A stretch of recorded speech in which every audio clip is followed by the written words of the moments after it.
Greetings all, Paladin here, coming to you a little differently this time because we normally do live streams. This is going to be a pre-record because we want to get it right.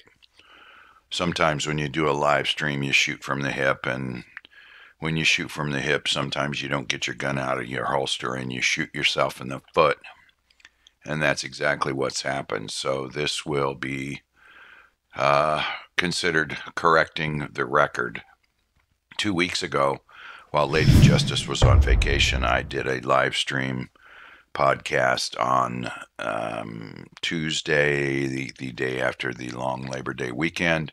There was some information that I wanted to get out that was fresh regarding some inquiries that are being made around some information that we released 8 years ago. And so I wanted to get that information out, and I wanted to give some updates on some other issues. And prior to starting the live stream, Carrie Cassidy of Project Camelot reached out to me and asked me if I had seen a video regarding the QFS, the Quantum Financial System. I said I hadn't. She gave me a link. I watched the video. And then she tried to send me a file with the put together, I guess, as we could say, as a slideshow. The first file didn't come through. I couldn't open it, so she went back to her partner, Neil, and had him do one on a PDF. She then sent me that file. I took another look at it, skimming some of the high points. I think the file was 27 slides in all, and I found some information in there that agreed or was the same information that I had received from our team regarding the quantum financial system. I know everyone is anxious to get that information because we're all waiting for that system to get rolled out, because we know what that means for the deep state and the banking cartel that's had control of this planet for centuries. So as I said, I went through some of the slides. Well, I went through all of the slides, all 27 slides, and I found information that agreed with some of the information that I had received from our team. So that's the reason that I ended up including it in the live stream. I think we spent maybe 10, 12 minutes on that. We were able to upload it and put some of the slides in the broadcast. And so afterwards, Carrie had reached out to me, and she had read it thoroughly by that time. I had really only skimmed it. I mean, that's not an excuse. It's a reason why I didn't catch some things initially. But after the podcast, she reached out to me and was asking me some questions regarding some security issues that she felt were not addressed in the documentation. Also, she was concerned about some of the AI, as she always is. So I told her that I would review it. I was very tired. It had been a long day. Like I said, we had gotten word that some law enforcement wanted to review and get information from us regarding an exposure that we had done 8 years earlier prior in one of a couple of our guys, so that they could be prepared for a meeting that was held the next day on Wednesday. So yes, this is Paladin and his mea culpa, because I did not do my homework before I did the podcast, and so now I am, again, as I said earlier, correcting the record. So I was very tired, and I had sent this to Lady Justice before doing the podcast because I wanted her to see it, because there were a couple of relevant things in there that her and I had been investigating, her more than me. And so I wanted her to see it. And she got back with me before I turned in for the night and brought something to my attention that was troubling. In the meantime, Carrie was bugging me about getting answers to some of her questions, and I promised Carrie that I would get up the next morning bright and early. I would review the document and I would give her feedback. In the meantime, Lady Justice had sent me a copy of the document that was released by the Trump administration. It was actually it says product of the White House National Quantum Coordination Office. It was released in February 2020. It was entitled A Strategic Vision for America's Quantum Networks. Now, she had found this and sent it to me months ago. She had also read it because we are going down a path here on some certain issues and subjects.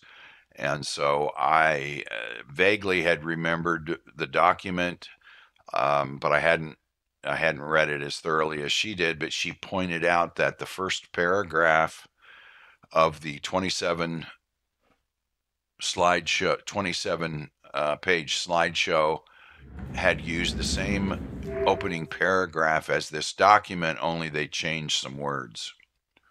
So that was a red flag. I kind of just shook my head. I was so tired.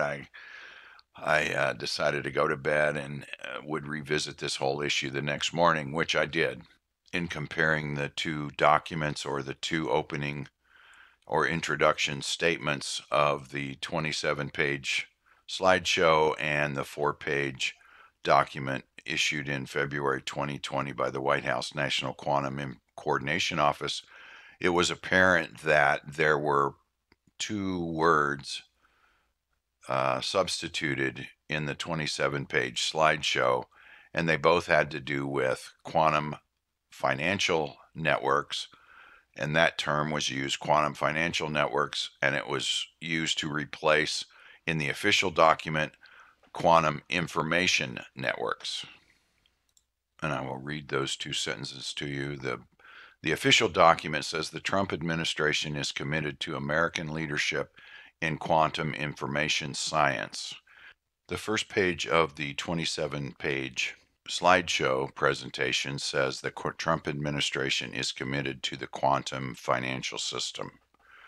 Okay, so we've got a change there from quantum information system to quantum financial system. Also, the last sentence in the introduction section, first paragraph of the official document issued by the White House National Quantum Coordination Office has released a strategic vision for America's quantum networks.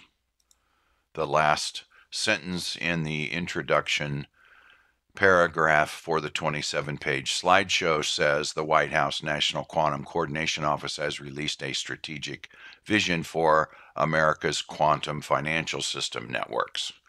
So they substituted in both places quantum information system for quantum financial network. And in the 27-page slideshow first page, they also put an official seal of the Executive Office of the President of the United States to make it look official. And of course, it is not.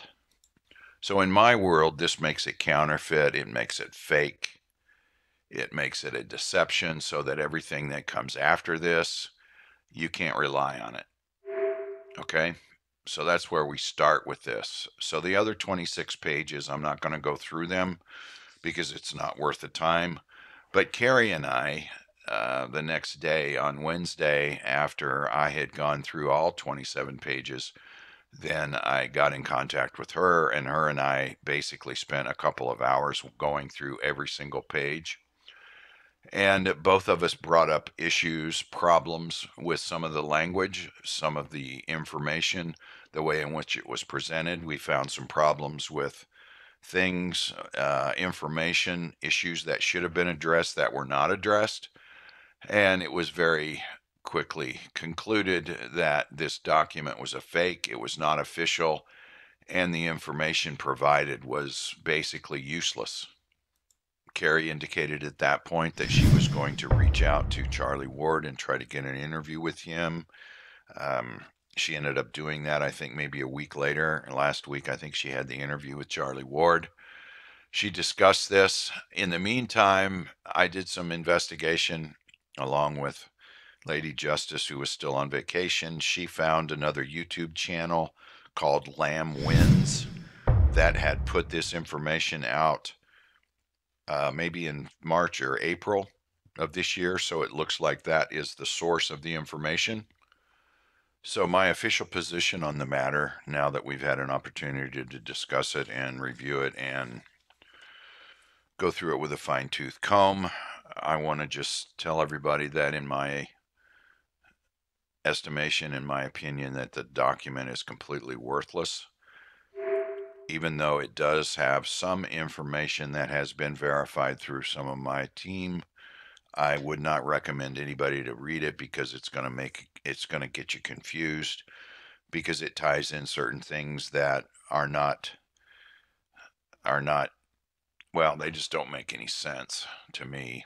And the way in which this is written, it's obviously written by an amateur, because it's not official in any way, shape, or form. It's not professional in any way, shape, or form. It's got a lot of issues, or a lot of problems with the information as it's presented, and it's also got a lot of problems and issues with information that is not presented, that should be presented if you're going to do a full overview of a system. Okay, so that takes care of that, and that is Paladin falling on his sword to correct the record. Now, a few months ago, we opened a Discord server, and we opened it to the public. We wanted to let everyone come in, anyone who wanted to come in. We didn't do it by invitation. So it brought in quite a few people. I think before we did a purge last week, we had over 700 members in that Discord. And I just want to say here that I am proud of the room that we've created, because, well, I guess we've got several rooms, but we have a good core group of contributors who come in every single day. They post their research, they post their investigations, they post information that is very, very well researched and documented. And so I want to say that I'm very pleased with the way that's turned out. However, anything that you have open to the public, um, as Clint Eastwood said so eloquently in High Plains Drifter, when you leave the doors open, sometimes the wrong dogs come home. And it seems like that's what we've got in our Discord. Information that I post in there is being taken out, and it has been for several months. We know that. It's been taken out. Other people get it, they put their spin on it, they put their opinion on it, and then regurgitate it to the masses as if it's their own information. And the problem is, they don't know what they're talking about, so therefore the information that they put out gets distorted, and sometimes it has no relevance, or um, even resemblance of what the original information was. And it seems like that's what's happening, and it's been happening. Carrie Cassidy and I had a discussion about this probably back in March and April, and I was getting pretty frustrated with it all, because a lot of people were putting out information that was just not accurate, and they didn't know the context. They didn't understand, obviously, the core information that was being released, because they would take that core information and it seemed to be, they would make conclusions based on that, and the information that they put out ended up to be wrong in the final analysis. We ended up discovering that we had at least one of, and I don't want to call him a spy, but at least one person in our Discord that was, well, according to their own words, have known Charlie Ward for a long time, and that some of his stuff is BS, but overall his story is accurate. I engaged this person because they represented that they had information regarding trading programs, etc., which is obviously my wheelhouse. When we got into discussions, they could not answer any questions, and they ended up getting booted. So we know of at least one person, and possibly a second person, that could probably be taking information out and giving it to other people. Perhaps Charlie Ward was one of them. I don't know. I'm not saying that for sure, but it was interesting that there was a person that came in there and indicated that they knew Charlie. When Carrie and I When we were going through the 27-page slideshow, so to speak, I went to Mr. Ward's YouTube channel and I started doing a timeline. It's always good to go back and do a timeline because whenever you're looking back, the events that occur over a period of time, 6 months, a year, 5 years, 10 years, 50 years, 100 years, they become compressed.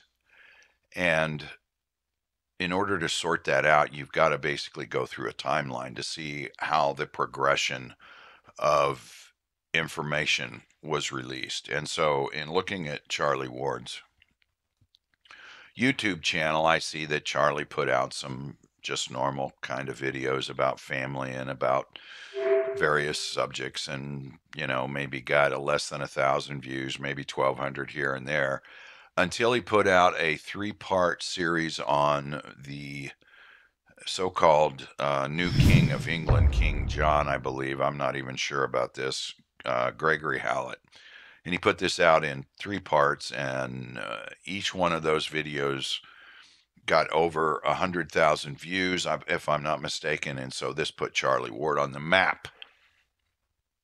Some people had brought this to my attention, as I a lot of times have people that will give me YouTubes and videos or articles to read to get a sense of what my opinion was. And I gotta say, guys, I'm really busy with a lot of things, and I don't usually have time to look at those. Sometimes I do. Sometimes I get 5 or 10 minutes into them and I turn them off because I already know my opinion on it. And this thing with some King George or King John in England, I could care less about, because that's old. That is the old world. That is dinosaur thinking with royalty. I know that maybe appeals to people who live in the countries who still have royalty, kings and queens and emperors and that kind of thing. But here in the United States, that's not in our vocabulary, and I could really care less about it. It's irrelevant. So as we reviewed Charlie's videos, they became more and more apparent that, as I say, the King John stuff put him on the map. Then there's some Nasara, and then there's some Jasara, and then we go down that road, and then before we know it, we've got over 100,000 subscribers listening to information that, for the most part, is probably inaccurate. Now, I just want to say here that I did watch Carrie's interview with Charlie, and I think Charlie's background is interesting. It's out there. If you want to look at it, you want to research it. I made some inquiries over in Europe regarding Charlie, got some information back that basically confirmed what I thought to begin with. I mean, this stuff's right out of Central Casting, I gotta say. And Charlie's claim to fame, I guess part of his claim to fame is that he's got experience in basically money laundering. I mean, that's basically what it was, and that's my wheelhouse too. And unfortunately, Carrie wasn't able to get into some issues that I would have gotten into with Charlie. So I'll just put this out there. Charlie, you want to have an interview with me? I'll ask you all kinds of questions about that, because a lot of it doesn't make sense. So I'm easy to find. Okay, the next subject I want to talk about is, coincidentally, I think it was last week, I happened to watch an interview or a YouTube video with the two Charlies, Freak and Ward. And I gotta say, it was amusing, if not interesting. In the beginning of the video, Charlie Freak whines about being informed by Colleen that someone is calling their information hopium. Well, I'll stand up to be counted because I'm the one who did that. And so that was very interesting to me, because that tells me that someone, and perhaps it's Colleen, perhaps it's another one of their followers, I don't know, but they obviously took information out of our Discord and gave it to Charlie Freak. And so, yeah, Charlie, I call your stuff opium, and I'll tell you why I call it hopium, because there's a difference between hope and hopium. Hopium is a drug. It's a psychological drug that you give to people. They get addicted to it. And basically, the symptoms of that drug are inaction, inability to function, and just basically paralyzation. Because what you're doing is you're basically saying, relax, trust the plan. Well, I got news for you. There's a lot of people out there that are unable to trust the plan because they are in dire straits. And I think Charlie Freak, and I call him the two Chucks because that's more appropriate for me, but I believe that Freak says that he has been contacted by the Q team because his decodes are accurate.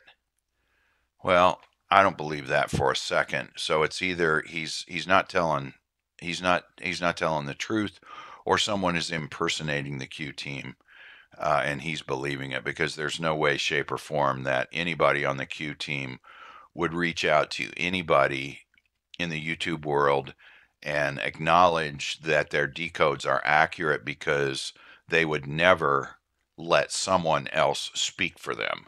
So I don't buy that for a minute. And I've listened to some of his stuff, some of the things that he puts out there. It's just so outrageous and ridiculous. I don't even want to comment on it.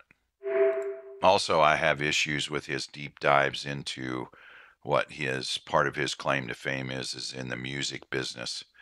Um, Boy, if that's not, wow, I'll just let it go at that. But that makes me suspect of some things too. And he says that he's down in the middle of Mexico, down in the middle of nowhere. Chuck Ward is out in Spain. So they obviously are not, it doesn't appear, and this is more Freak than Ward, but it doesn't appear as if they know really what's going on, or if they do, they just ignore it. Um, and Chuck Ward, he indicates that he has feedback from somebody in the Trump team. Well, I'll tell you, if you believe that, I've got some oceanfront property in the Gobi Desert to sell you, so get in touch with me. As for Freak telling people to relax and trust the plan, I say to you, tell that to the people who lost family to the COVID, who were denied visitation to comfort them in the final days and hours. And also tell that to the same people who were only allowed to have a handful of people at the funerals of their loved ones, while criminals like George Floyd had more than one service and with packed houses and no COVID restrictions. Also tell that to the people in Portland, Seattle, New York, and other places who've lost their businesses because of BLM and Antifa rioters, the businesses that they've spent their whole lives to build and were destroyed overnight. And tell that to the people who are not allowed to work and support their families and pay their bills because of the draconian lockdowns by some of the leftist governors. And also tell that to the people who lost family and friends because of certain governors who ordered the infected elderly into the nursing homes to die. And also tell that to the people who've lost loved ones to heart disease, cancer, and other diseases because they couldn't get treatment due to the draconian lockdowns, the telehealth, and all this other nonsense that's been implemented since the COVID scamdemic has come into play.